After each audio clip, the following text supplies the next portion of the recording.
Mám pre vás zo pár slajdov, skôr ako pomôcku pre mňa, nie preto, aby som vám ukazoval na jednu prezentáciu, ale len aby som nestratil nič toho svojho rozprávania. Tak len na predstavenie, toto sú firmy, ktoré ja som za posledných 10 rokov spolu zakladal alebo zakladal sám. Takže poviem pár vied o každej, ktorej škola varenia. Sme aj tu v Bratislave, ale zakladal som ju, aj bratislavskú, ale už okrem kamarátskych vzťahov nič nemáme spoločné. Foodtruck, mali sme iba v Prahe, takže v Bratislave ste ho nezažili. Predal som ho Dodovi.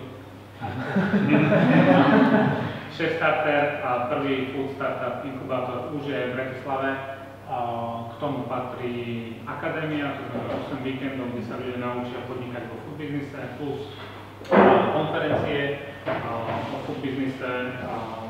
Už sme robili na jeseň minulý rok aj v Bratislave. Tiež som to predal Dodovi a vlastne teraz to tom pokračuje v tom budovaní toho šestartu.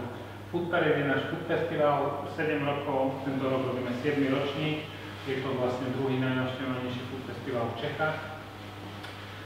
Chef Shop, kamenná predajňa veľká v Prahe, plus e-shop Čechy Slovensko, ingrediencie, vybavenie, všetko na varenie. Od soli, cez kuchárskú knihu, panvičku, grill, zásteru, všetko, čo potrebujete na varenie. Gurmanista je ešte taký projekt onlineový plienka, absolútne, čiže nikto na ňom ešte nič nerobí, okrem koderov a dizajnerov a tak, ale obrovská pecka, na ktorú sa veľmi teším a bude to vlastne taká platforma na food eventy. Order, máme tu aj zástupcu, to je firma, ktorú sme spolu zakladali s Messengerom a s technologickou firmou YouLike, v tom čase teraz už sú Stripe. Najrýchlejší rozvoz jedla, to znamená priemerný čas od objednania do dodávky jedla je 6,5 minúty. Často sa vám stane, že si objednáte jedlo, zidete pred barák a Messenger tam stojí s jedlom.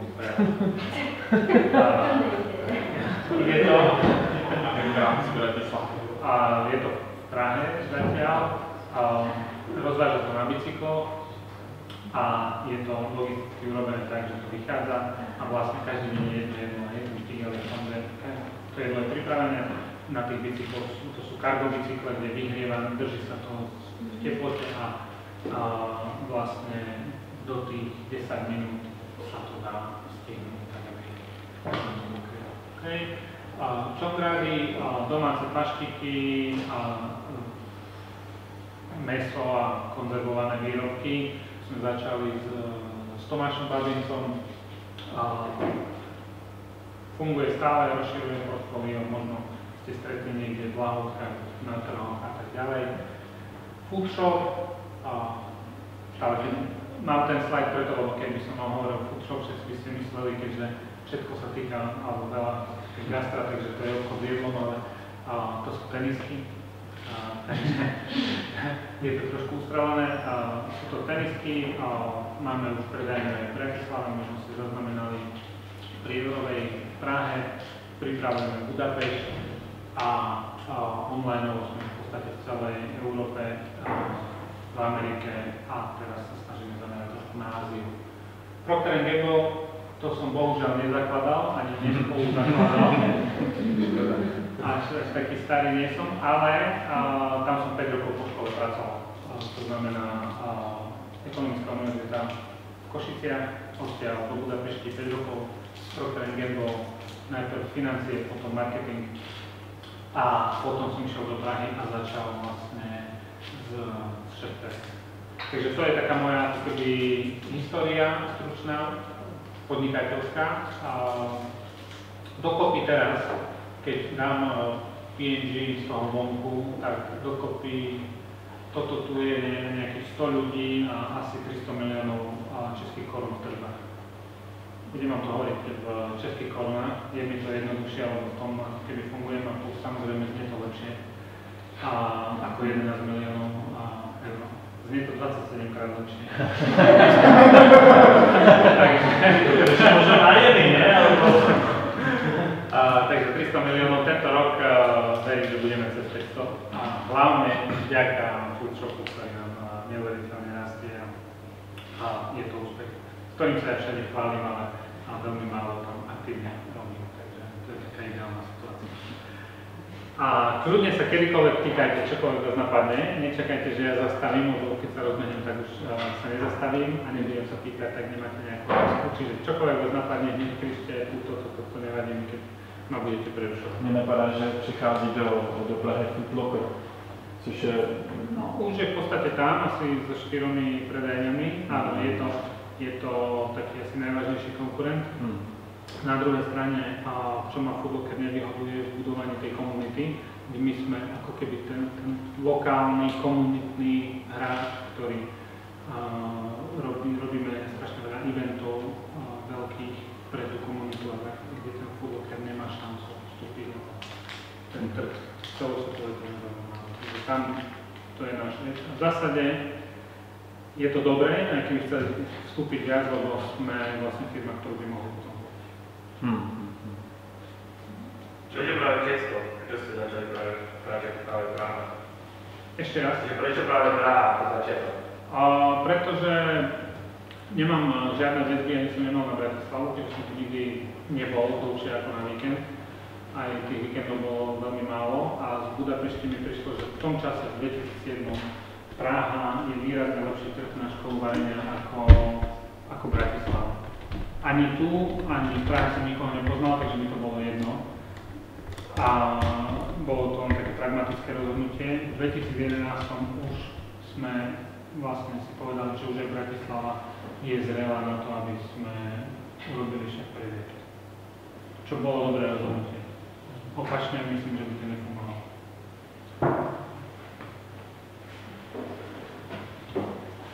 Tak. Ďalší napadnutý slajd. Stále mám taký, ako keby povedal mi príď, tu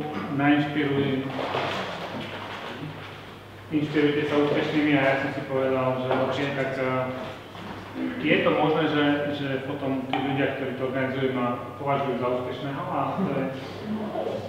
to je fajn, ale ďakujem. Začal som sa zamýšľať nad tým vlastne, že čo vám teda mám povedať, lebo ten názov mojej prednášky, samozrejme som si ho vymyslel, aby bol taký chytľavejší, recept na úspech.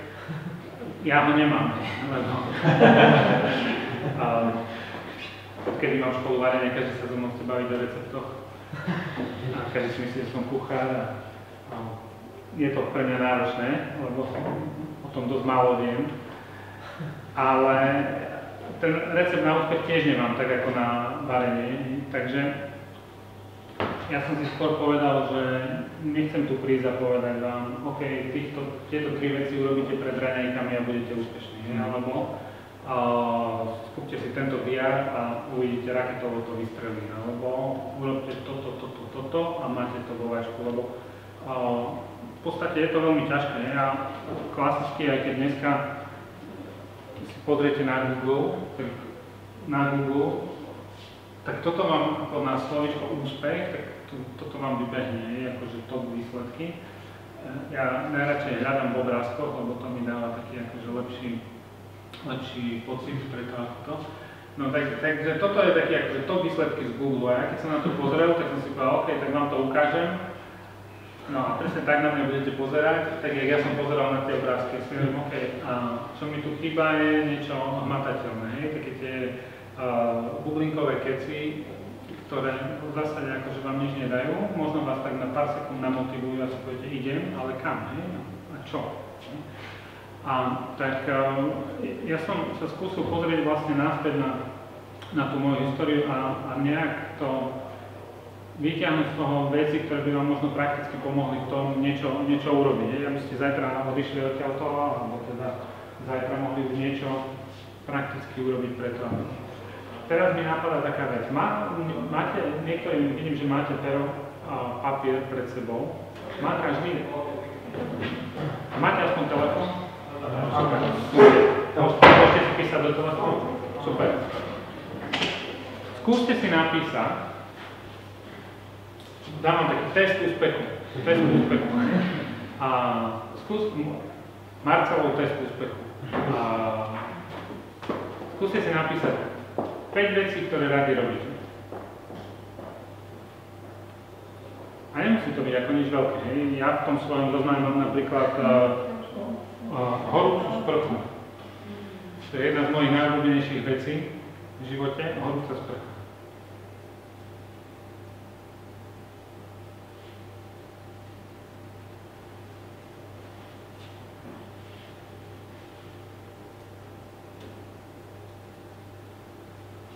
Je to ťažké napísať tých 5 vecí? Asi nie. Tak skúste, keď už máte,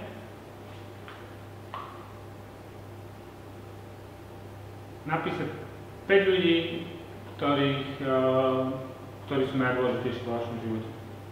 Alebo ich máte najradšej, alebo proste sú pre vás 5 ľudí. Tým asi akože vyčerpáte, nie? 10 ich asi nebudete mať, ale ten 5 to je také, čo by ste mohli. Kľudne troch. A nehamíte sa za to. Píšete si to, nebudem sa vás na nič z toho, čo si napíšete, sa vás nebudem pýtať, takže naozaj si píšte čokoľvek bez strachu, že by ste to potom museli niekomu ukázať, alebo...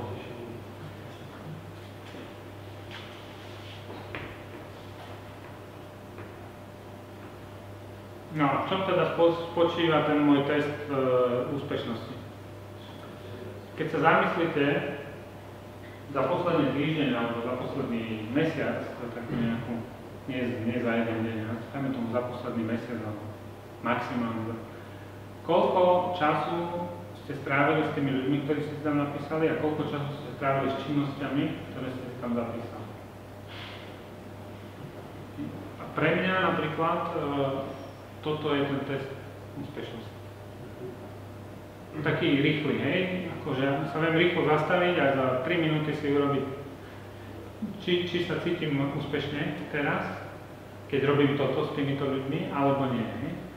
Toto vám tak rýchlo povie, že či náhodou nie ste trošku mimo tej oblasti, kde by ste chceli byť, lebo v zásade ako každý chce byť úspešný. A nie každý vie, čo to znamená, ale každý by chcel byť úspešný. Veď aj preto ste v sobotu tu a nie ste niekde inde, lebo chcete byť úspešní. A potom je ešte veľmi ťažké nielen to definovať, potom je ešte veľmi ťažké to odmerať. Radi meráme a vieme, že čo to je, ako odmeriate úspech. Čo vlastne predstavať, čo robíme? Ťažko a najjednoduchšie, tak akože v tej našej spoločnosti je to vlastne peniaze. Lebo je to kvantitatívne, dá sa to spočítať, je to veľmi jednoduché, príde niekto na Škodovke, príde niekto na Ferrari, tak veľmi jednoducho si učím, kto je úspešný. Ja som prišiel vlastne a MHD z vlakovej stanice. Ale viete to veľmi jednoducho, podľa peňazí, mám 1 000 000, tak som úspešnejší, ako keď mám 100 000. Nehovorím, že to je môj názor, ale tak sa to dá veľmi zjednodušiť, lenže veľa to potom nevypovedá o tom naozajstnom úspechu. Takže potom tu ja mám zopár takých myšlienok k tomu úspechu, aby sme nesklzli do toho, že to budeme tak kvantifikovať.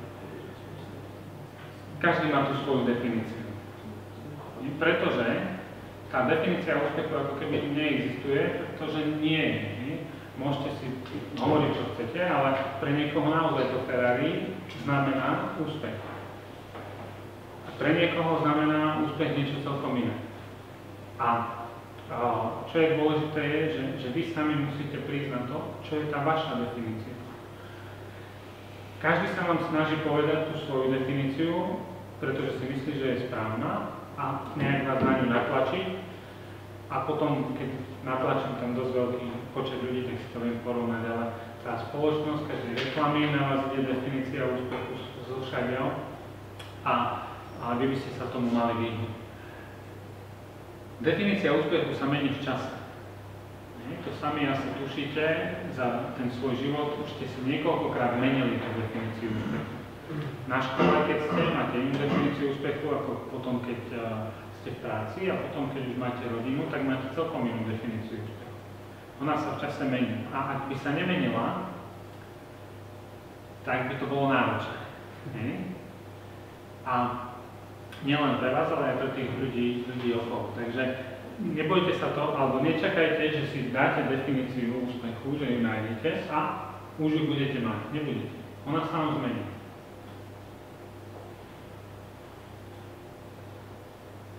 V súlade s vnútorným hlasom a s vašimi hodnotami. Verím, že Dodo o tom veľa rozpráva, lebo to je taká akože téma ľudí v našom veku, ale v zásade ja si myslím, že keď v živote robíte niečo, s čím nie ste až tak vnútorne stotožnení, tak to vám hovorí, že to nie je úspech. Že to nie je ako keby tá definícia toho vášho úspechu. Takže tú definíciu by ste si mali čeknúť hlavne s tým svojim vnútorným hlasom. Ak toto budem robiť, budem s tým akože vnútorne OK, budem sa cítiť dobre, alebo sa budem musieť trošku premáhať. Ak sa budete musieť premáhať, tak to je definícia, ale už nie je úspech. Nezávisle na externých faktoroch. Na to musíte dávať pozor. Aby ste si nedefinovali úspech tak, že napríklad poviete, tak teraz nastupujem do novej práce a chcem, aby tam ma mali všetci radi. Čo sa stane? Chcete dosiahnuť niečo, na čo nemáte pod kontrolou. A nikdy vás nebudú mať všetci radi. No, keď ste nezistili, tak to už vám hovorím dopredu. Ale vy vlastne si dávate úspech, chcete založiť na niekom inom, a to je zle. Alebo na niečom inom. Mali by ste zakladať stále na tom, čo máte pod kontrolou. Čo máte v živote pod kontrolou? Seba. Čo to znamená? Svoj čas? Čas? Nie. No, rozhodnutia. Dve veci to sú. Svoje úsilie. Úsilie, ale to vychádza aj myšlienky, kde z niečoho vychádzajú. Takže áno, máte v živote pod kontrolou iba seba a to seba znamená dve veci. Moje správanie, to ako ja sa správam, a môj postoj alebo prístup k veciam. To ako prístup. Tieto dve veci by mali byť vlastne súčasťou tej vašej definície, lebo vtedy vám to vydrží a vtedy môžete na tom pracovať. Ináč tie externé faktory vy neviete. Viete ich ovplyvniť samozrejme, ale neviete ich kontrolovať. Potom je to ťažké. V zásade potom si budete stále neúspešní. OK? Konkrétne by to malo byť a ideálne merateľné. Nechcete si na stenu napísať alebo do zošitka nejaký bullshit, ktorý vlastne vám tak namotivuje a nikam vás neposunie. A merateľné je fajn vedieť, že kde som. V porovnaní s tým, čo chcem, alebo v porovnaní s tým, Ale prepáč, povedal, že je merateľný postoj, ako v akom zmysle napríklad, ako by si to povedal, že merateľný. no ono to nemusí byť kvantifikované, ide len o to, aby som vedel, či plním alebo nie. A merateľný postoj, keď si povieš, urobím jeden dobrý skutok denne. Už máš nejaké meranie, už vlastne večer si môžeš povedať, dobrý deň, som so sebou spokojný a som mal úspešný deň dneska. Čiže ono to nemusí byť zase nejak tak, že dneska som pridal hodnotu takú a takú, ale mal by si vedieť, kde si. Lebo keď nevieš, kde si, tak nevieš povedať, akože, čo ďalej, či už, alebo nie. Tá definícia by ti mala vlastne povedať, že kedy už si úspešný. Lebo tie peniaze majú teda tú výhodu, že povieš, chcem byť miliardár, každý deň kontroluješ výpis a jeden deň tam budú tých 9-0 a povieš hotovo, super. A nie je to tak, lebo hotovo nie je. Ale to je výhoda tých peniazí. A teraz sa ma samozrejme môže spýtať, OK, zaujímavé myšlienky, dávajú zmysel. A čo teda? Akože, ešte stále som vám nepovedal, ja si to teda priznávam, že ako si nadefinovať ten úspech. A čo to je?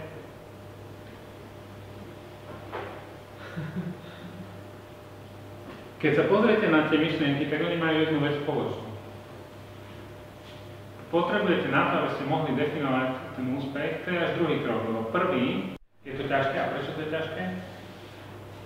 Lebo treba rozmýšľať. Nie? Rozmýšľanie je ťažká práca, preto toľko málo ľudí, ako keby sa do toho púšťa. Takže tu treba rozmýšľať, tu iba makať.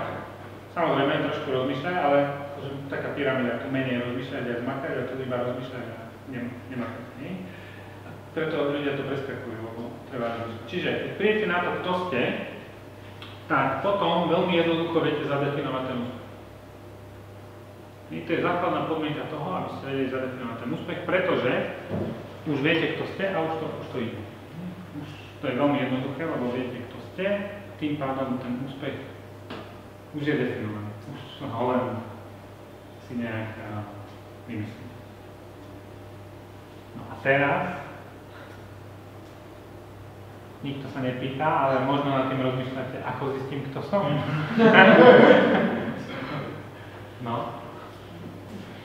No, mám aj dobrú správu, aj zlú správu. Ja si myslím, že tak do 30-ky to ani akože nezistím.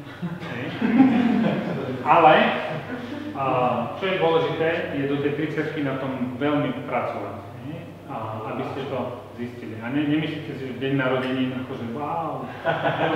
Ale mali by ste mať už také jasné kontúry toho, samozrejme, bude sa to ešte trošku ako keby vyvíjať, ale skôr iba nie, že budete niečo pridávať, skôr budete iba odhaľovať, čo ešte tam je. Ne?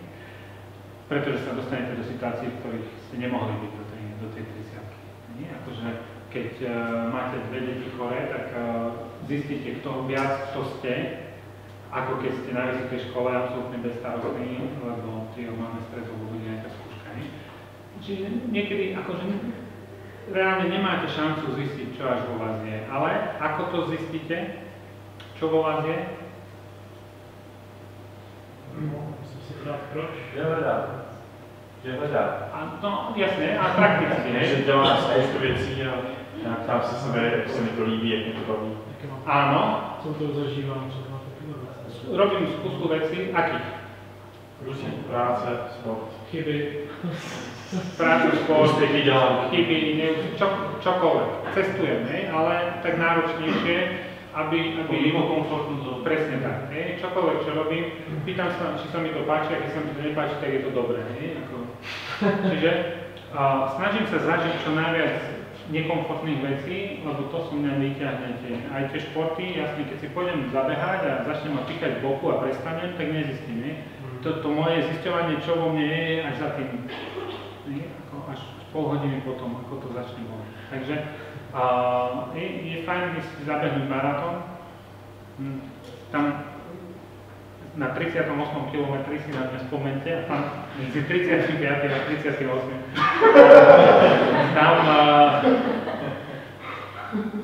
Tam sa dozviete jednu z vecí, že kto ste. A tak je to, lebo tie hraničné situácie sú super. Na Evereste, tam akože vás tam neposielam, ako príklad, tam vlastne nájdete tých zamrznutých ľudí a prečo im nikto nepomohol? Lebo nemohol, nie? Ale keby ste sa spýtali dole, tak vám povedia jasne, že robím všetko pre kamaráta a tak, ale tam nemôžete. A to sú tie hranice, ktoré vás naozaj prinútia ako vyťahnuť to maximum do seba a povedať si, toto som ja. Takto na to príde. Takže musíte prísť na to, vlastne kto ste, to vám veľmi jednoducho potom pomôže nadefinovať si ten úspech, a keď už máte nadefinovaný úspech, čo je vlastne toto tu, tak to ako je už super jednoduché, takže na tým už nebudem strácať čas, alebo teda mám na to jeden taký nástroj, keď chcete vidieť. Nie, samozrejme, to ako je tiež dôležité. Čiže zistím, kto som, nadefinujem si úspech a potom jednoducho idem. Idem potom svojom úspechu. A na to ja mám taký nástroj, to už môžem vypnúť, taký nástroj, po štvrtok som bol na obed s mojím spoločníkom Peťom z Kučopu, tak som to s ním prechádzal a hovorím, no čo by si mi povedal o úspechu? tak vám chcem pretlmočiť, čo povedal Peťo, on povedal, vieš čo, ja som povedal, že úspech nie je úspech. Že vlastne, že to nie je ono. A potom vám presne poviem, čo si myslím, že tým myslel. No, a nazvali sme ten môj diagram sme nazvali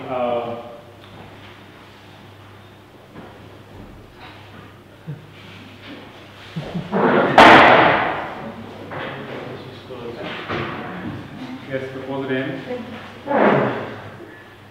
Už viem, takže.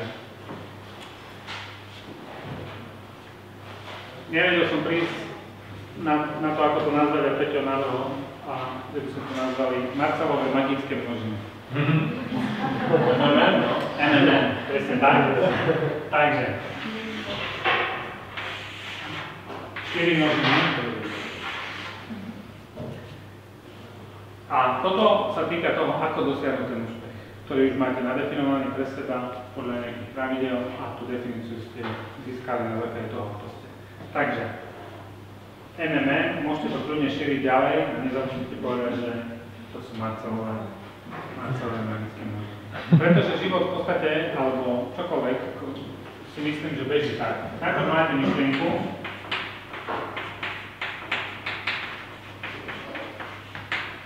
ktorá je bezcenná. A viete asi, že čoho je veľa, tak to nemá veľkú cenu.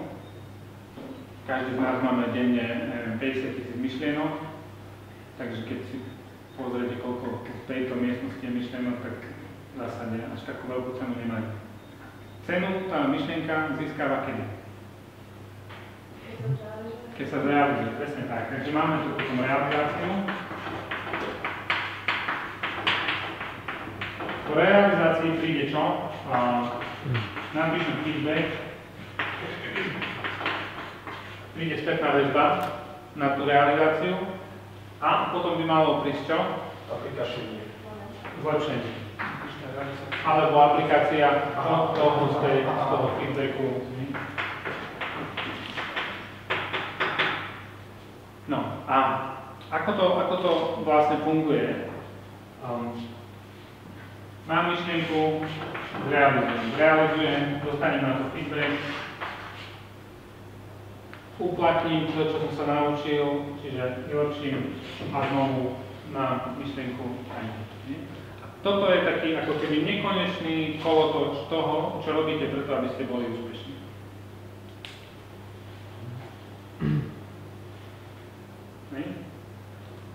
Marekov príklad. Mám myšlienku, urobíme konferenciu v Bratislave. Urobím ju, mám feedback a poviem, OK, na budúce to musím robiť inak. Čo urobím inak? Už viem. Tak idem robiť a stále dookola a realizujem. Čo sa stane, je vlastne to, že keď tento kruh si položím vlastne, teraz vám to prevedem do 3D, to položím takto na zem, lebo tu mám 2D modely, MMM, sa točím v jednom kruhu, čo vás možno napadne, ale takto sa k úspechu nedostane. Takže prevedem vám to do 3D. Čo sa stane, keď dojdete sem, ten druhý kruh bude trošku vyššie. A idem takto kužerovito, až sem, takto hore, a tu je úspech. MMS. Jo? A v podstate je to ako keby nekonečný proces, lebo nikdy nebudete ako keby na konci. Ja som to mal ako takú bonusovú vec na dneska, ale poviem vám to hneď. Totižto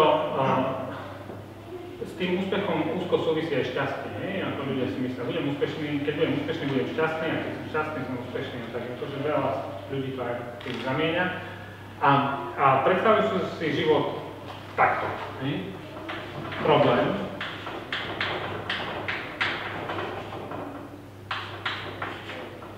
Riešenie.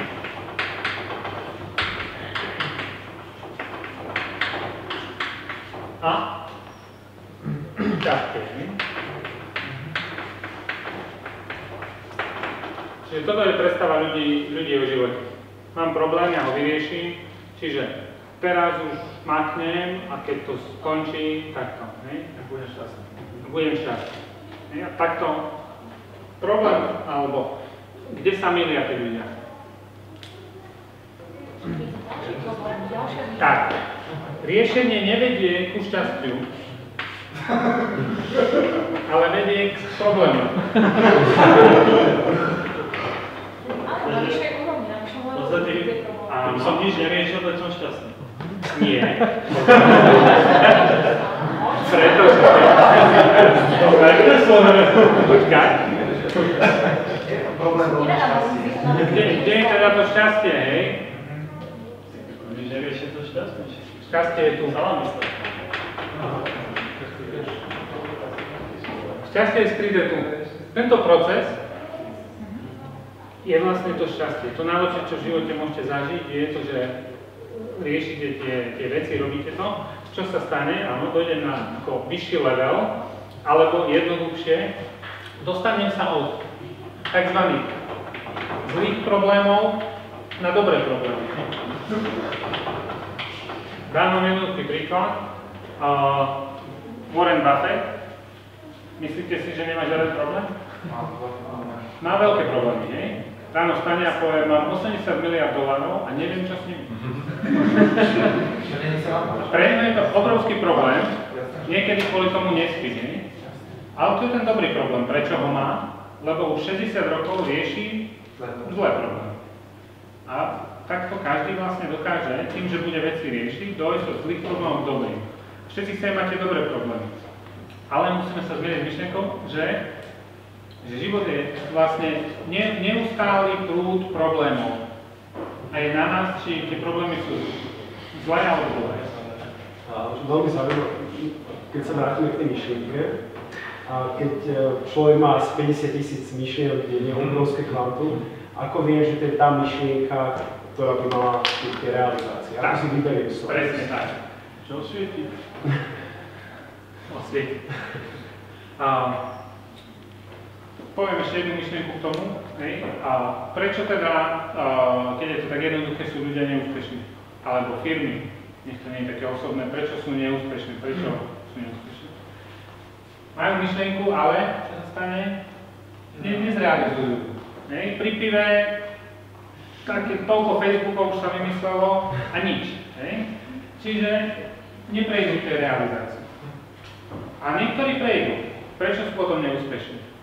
Lebo dostanú spätnú väzbu, celý trh, všetci ľudia, všetky ukazovateľe, štatistiky hovoria, počuj, nie je to práve.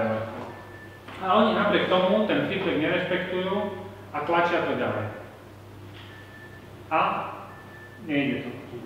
Potom sú ešte takí, ktorí proste majú myšlienku, zrealizujú, počúvnú ten feedback, upravia, čo robia a zaspia. Ostanú vlastne spať na tom kvázi úspechu, povedia si, tak, sme dobrí, hotovo. Ale hotovo nemá byť nikdy. Má prísť ďalšia myšlienka a posunúť to, čo robíte ďalej.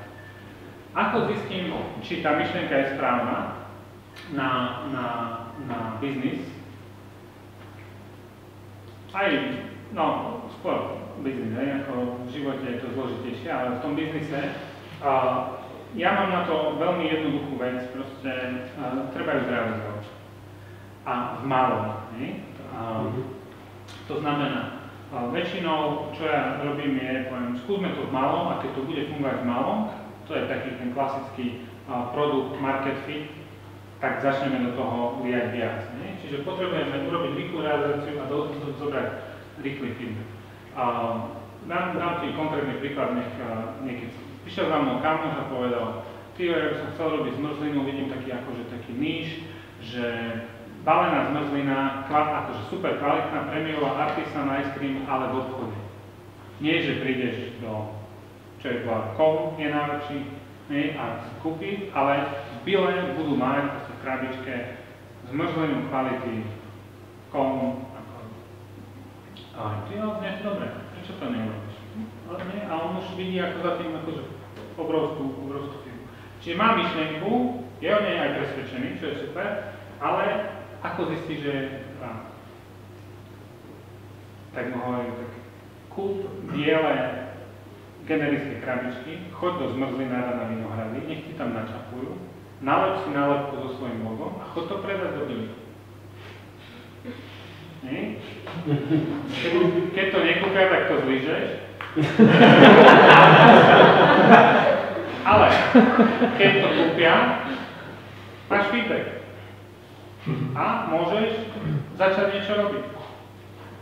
A takto v malom vieme stále niečo vyskúšať. Keď sme otvárali Chefstarter, tak naša misia bola, aby 80% food startupov, ktoré k nám prídu do Chefstarteru, skrachovalo. My povedali, náš neúspech je náš úspech. Prečo? Lebo skrachujú v malom. Je lepšie, ako keby skončiť v skleníku za pár korún, ako ísť do toho sveta, ktorý je dosť ako náročný, hlavne v tom gastrobiznise, a tam zahúčať akože vo veľkom. My sa povedali, ten neúspech je úspechom. Že si sa nezabil pri tom, ale veľa si sa naučil, niečo si tam minul, ale nie až tak, že by ti to položil a odpískol a nebudeš sa za niečím akože 3 roky. Čiže ten malý product market fit test sa dá urobiť trošku kreatívne za pár korún a ten feedback hneď tam je, že či to ide alebo nie. Súčasťou toho cyklu je aj neúspech. Neúspech je úspech, lebo keď mám 10 rokov tlačiť niečo, čo nedáva zmysel, tak to je neúspech, to je zle. A môj úspech je, že vyfiltrujem tie dobré a tie zlé myšlienky. Treba skúšať. Keď to ide, tak do toho sypať viac, a keď to nejde, tak mám ďalších 49 999 myšlienok, ktoré môžem v ten deň zrealizovať. Čiže myšlienky budú, to je akože najjednoduchšia vec. Je veľmi ťažká realizácia, lebo to je náročné, a potom keby to potiahnuť ďalej. Ale ten product market fit je dôležitý. Keď napríklad niekto príde a sa trošku akože v tom motá, tak moja rada väčšinou je, daj si čas a budget. To znamená, povedz si, dávam 100 000 korún na účet a dávam si deadline 6 mesiacov. Buď mi dojde čas alebo peniaze, a keď nič z toho nebude, tak končím. Nie, lebo problém veľa firiem je, že sa im nedarí, ale nie až tak, aby ich to položilo. Tak živore. Tak, hej. A takže stále tak nejak dúfajú, ale 5 rokov sa nedá dúfať, hej. To je akože, to je zle. Čiže ja si myslím, že ako po 2 rokoch, keď už niekam nesmerujete, tak treba to zabiť, lebo stále budete taký. A to poznáte aj vo vzťahoch, aj všade, hej? Že je to zlé, ale nie až také zlé. No. Tak treba si dať jasnú hranicu, povedať, toľko miniem, a keď dojdú prachy, hádžem kľúče do kanála, koniec. Alebo niečo urobím. Čo vám to pomôže, je trošku aj zmobilizovať ešte, povedať, tak už nemám veľa času ani peniazy, ja myslím. A keď sa vrátim ešte k tomu, čo si myslím, že treba zvažovať predtým, ako začnete podnikať, tak ja mám takých ako keby 5 vecí. A to je, snad si spomeniem na všetkých 5. Takže, prvá vec, modrý, červený oceán. Prosím? Ja, že už modrý koník. Modrý koník, alebo drakička. Modrý koník bola super myšlienka. No, modrý versus červený oceán. Poznáte knihu Blue Ocean Strategy? Jo, takže, myšlienka tej knihy je veľmi jednoduchá. Aká? Typický príklad je food business, proste aj v Bratislave, v Prahe, idem otvoriť ďalšiu reštauráciu, či sú 1200 v tomto meste, A prečo? A musím nájsť modrý oceán, to znamená, kde je tá voda ešte neskrvavená, kde ideálne budem sám, a ja ešte k tomu rád dodávam, kde mám šancu vyrazť na takú veľrybu tak rýchlo, že už sa tam nikto nezmestí. Čiže to je veľrybu vo vani, si viete predstaviť? Tam už nevojdete, ani s obuvákom proste. Už to je vaše. Toto ja mám rád. Nájdem modrý oceán a hneď sa vytúčim tak, aby hotovo. Čiže som tam iba ja. Hľadajte modrý oceán, nie červený. Rozmýšľajte. A často to nie je o tom, ako keby, že idem do iného biznisu. Často je to o tom, že iba kreatívne zmeníte to, kto ste. Šéfere škola varenia sme v podstate taký praktický monopol v tom našom. Prečo? Preto, že my sme povedali, my nebudeme škola varenia, my sme zážitková firma. My nie sme gastrobiznis, my sme zážitková firma. A len touto vetou sme utiekli z Červeného oceánu do Modrého. A v tých zážitkoch náš zákazník je firemná klientela, pre ktorú budeme robiť team building. A zase vytvorili sme si ten svoj Modrý oceán, v ktorom nikto nebol, všetci sa bijú kurzy varenia, urobíme z vás kuchára, naučíme vás variť najlepšie suroviny. Nech sa páči, nie? A my sme v tom Modrom oceáne a už sme taká veľryba, že vlastne k nám za rok príde variť viac ľudí ako ku ďalším 25 školám varenia dokopy. A to je len preto, že sme si našli ten Modrý oceán, on sa nám páčil ja. A neutekali sme do iného biznisu, len celý ten dizajn toho nášho biznisu sme založili na tom, že sme zážitková firma, nie gastronomická firma. OK? Takže. Můžu se zeptat, proč oni to teda jinak vnímají ty firmy, pokud to zážitkový, jak to úplně? Prečo to inak vnímajú? Myslím si, že jedna z dôležitých vecí je, že ja nie som kuchár. To znamená, že nie som zaťažený tým, čo už viem a nechcem robiť to, čo som vyštudoval a tak. A rozmýšľam trochu inak. A tým, že ja som vyšiel z toho korporátneho prostredia, tak už som rozmýšľal nad tým, čo urobím pre tých korporátnych zákazníkov.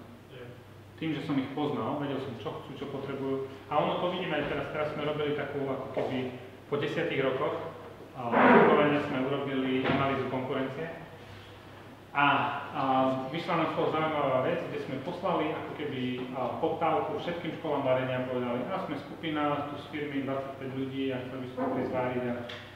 My sme, väčšina škôl to nerobí, čo je jasné, lebo sa tam ale my sme jediná škola varenia, ktorá vám pošle štrukturovanú nabídku, PDF-ku s logom, so všetkým. Všetci ostatní vám hodia dve vety do mailu. A to je to poznanie toho zákazníka a potom na tom sa to tak nabáže. Takže iná komunikácia, iný systém? Všetko. Nielen to, od toho vlastne sa odvíja aj to, že ako vybavíte tie svoje kuchyne. Od toho, kto je váš zákazník a kto ste vy, sa odvíja aj to, akou farbou natriete stenu. Lebo my sme povedali, my sme zážitkový biznis, takže to prostredie u nás bude domácké. Nebude to profesionálna, nerezovo, bielo, vykachličkovaná kuchyňa, studená, chladná a profesionálna, ale bude to profesionálna, ale domácky, pohodový, príjemný štýl. To, ako vybavíte to svoje kuchynské štúdio, začína tu. Ako to urobím, je mi veľmi jasné, ak to neviem, tak to urobím dlho. Tam je také žorak. Ak ja som si povedal, kto je môj zákazník firmy, tak som urobil štúdio, ktoré má 330 m2. Priemerná škola varenia je 30 m2. Prečo? Lebo oni povedali, ja som gastrobiznis, robím kurzy, príde mi 10 ľudí, tak stačí mi takéto. A ja som povedal, ja chcem urobiť firmnú akciu pre 120 ľudí. A v marci teraz sme robili dve také. Tie dve večere nám zaplatia celý mesiac. Lebo máte väčšinu nákladov, máte fixnú a potom to škálujete cez ten počet tých ľudí. Čiže toto je rozmýšľanie, kto je váš zákazník, vám ovplyvní a tým, že to utopíte v omietke a v podlahe a vo všetkom, a už to máte na 10 rokov a neviete to rýchlo zmeniť, tak vám to vás na tej križovatke posunie nesprávne smer. Preto tu treba dať do toho strašne veľa rozmýšľania a nezačínať týmto. Keď začínate robiť školu varenia a rozmýšľate o tom, aké budete mať panvičky, tak sa vás nebojím.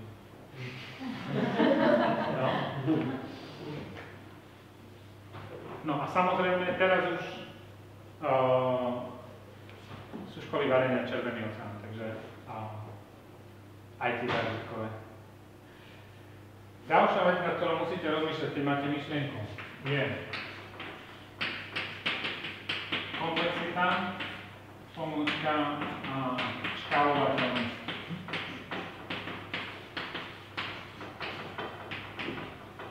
Komplexita, čo znamená, aký zložitý je váš biznes. A to veľmi úzko súvisí so škálovateľnosťou. Ak ja mám školu varenia v Prahe a chcem ísť robiť školu varenia do Brna, čo musím robiť? Nájsť tam ľudí? Ísť do Brna, nájsť tam priestor, zrekonštruovať ho, vybaviť, znovu nakúpiť panvičky, sporáky a nájsť tam ďalších ľudí a investovať znovu veľké peniaze a som to. Strašne náročné, strašne komplexné. Na to, aby ste vôbec fungovali, musíte mať strašne veľa vecí, procesov, ľudí a tak ďalej. To je komplexný biznes.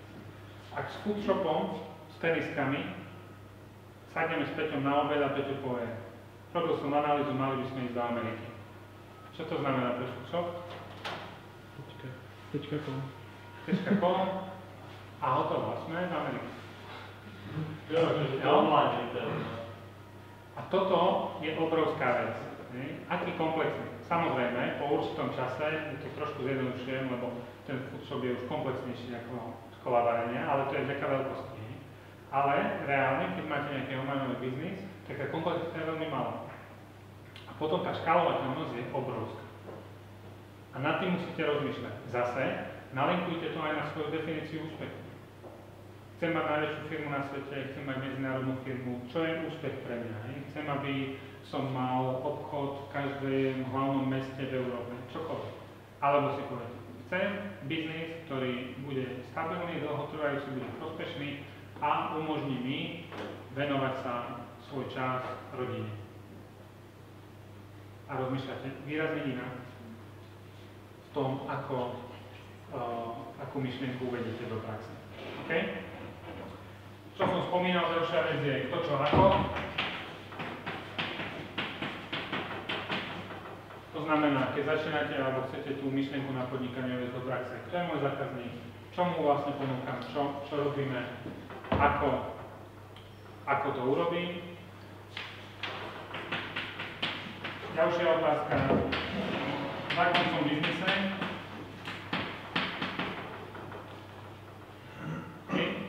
Pretože toto je také klamlivé, často neviete presne, v akom ste biznise. Dám vám príklad z toho, čo som robil, paštiky. Vyrábali sme paštiky tak, jak to začalo. S Tomášom sme kúpili 150 kg mesa, pokrájali ho, pomleli na mlynku, ručne sme ho proste vymiešali, natlačili do konzerv, odvažovali každú konzervu z líčko, vyberali to, zatvorili 440 konzerv do autoklavu, 3 hodiny sa to sterilizovalo, vybrali vonku, utreli od vody, lebo tam to bolo mokré každú konzervu a potom sme lepili etikety. Urobili sme za 14 hodín alebo za 16 hodín 880 konzerv. No, je to fajn na začiatok. Ale potom, keď už chcete rásť to, tak musíte rozmýšľať, akom sme vlastne biznise. Sme výrobcovia, sme inovátori, sme predajcovia a tak. Takže najjednoduchšia myšlienka bola, musíme outsourcovať výrobu, pretože sú ľudia, ktorí to vyrábajú výrazne efektívnejšie, majú väčšie stroje, procesujú to rýchlejšie a tak ďalej. Majú už na to ľudí, priestory a všetko.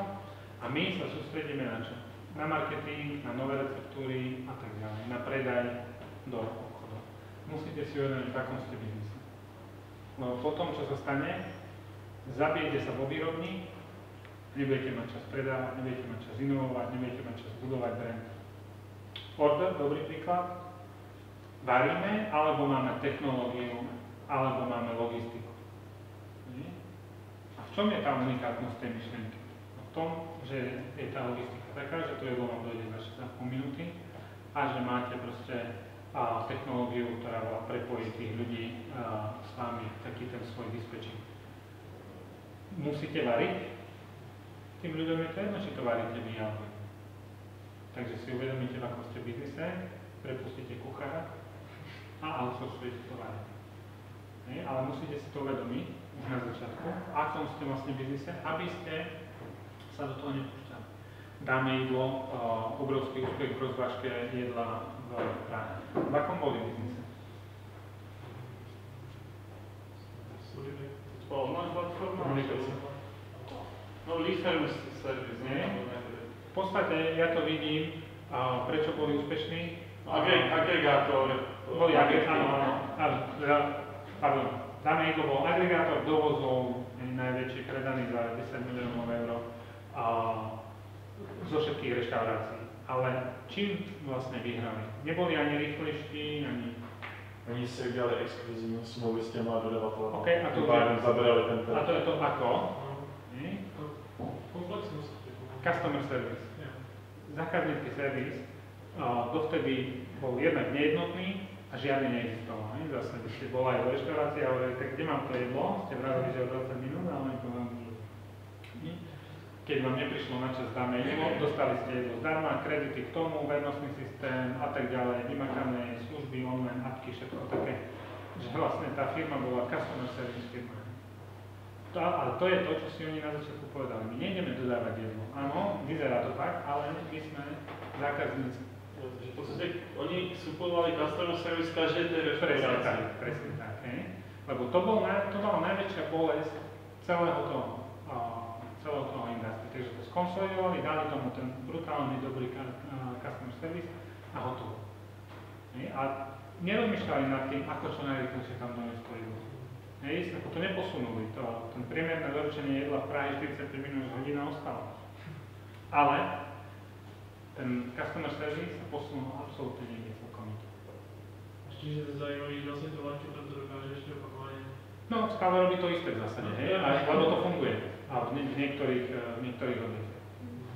OK, takže musíte si ujasniť, akom ste vlastne biznise, aby ste nezačali robiť niečo, čo vás odtiahne alebo zoberie tú vašu kapacitu, tú energiu, ten čas od toho, čo vlastne naozaj máte robiť. No a posledná vec, sú také 3 kruhy, keď ste čítali Good to Great, jak udelať, ako urobiť z dobrej firmy skvelú, tak máte 3 kruhy a vlastne sú to veci, ktoré ma bavia, sú to veci, ktorých viem byť najlepší na svete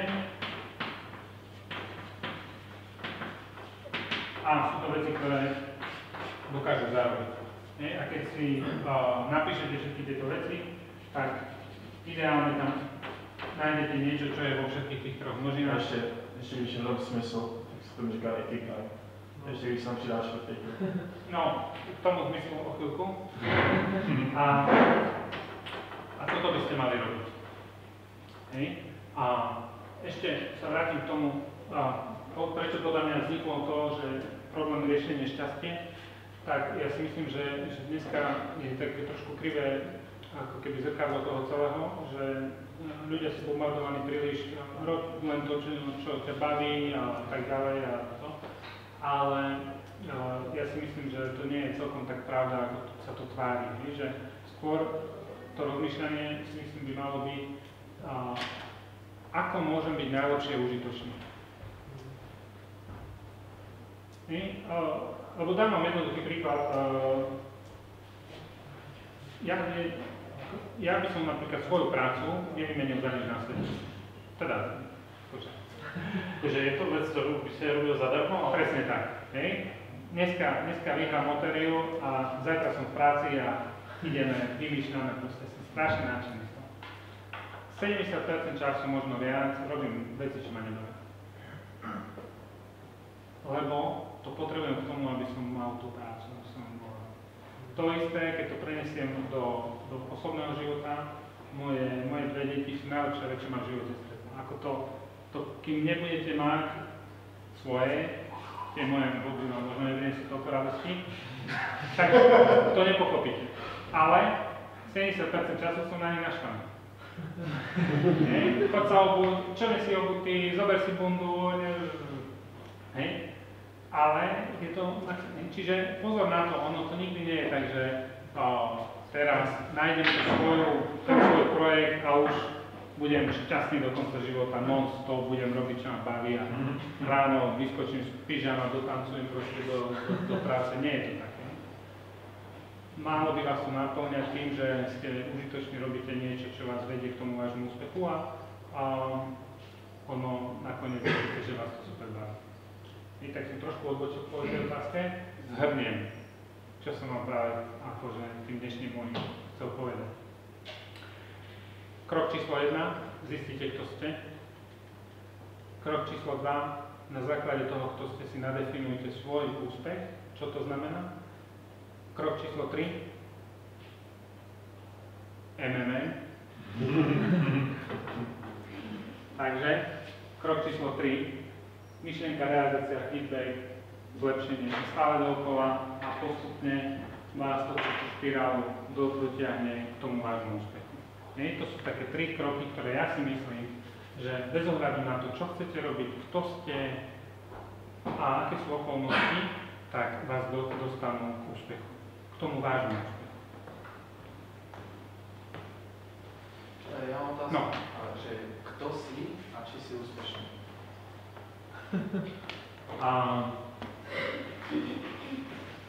Áno, cítim sa úspešne v mojich meritkách. A kto som, keď to mám akože výrazne skrátiť, tak podnikateľ a učiteľ.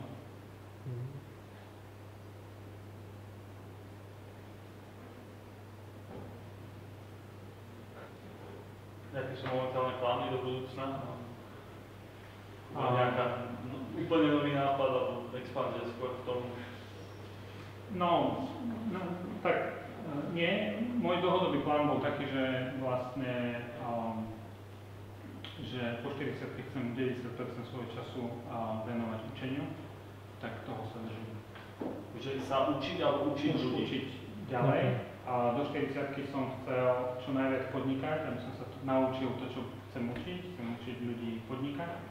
A plus, aby som zarobil dosť peniazy na to, aby som potom už mohol robiť veci zadarmo. Len tak. Takže plus minus tam teraz som.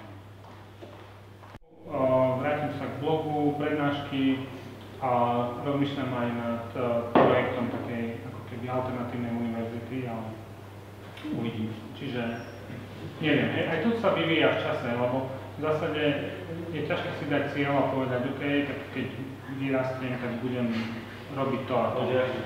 A čiže ideálne je mať takú oblasť, pre mňa to je ako keby učenie, na ktorú zistíte, že máte ako keby talent, vášne, čokoľvek a potom už sa to vykryštalizuje sám. A často sa to vykryštalizuje tým, čo to urobíte. Čiže dnes som napríklad robil veľa firemného vzdelávania. Potom som zistil, toto nie je ono. Potom som robil prednášky na vysokej škole. V Budapešti som jeden semester vlastne aj viedol jeden predmet.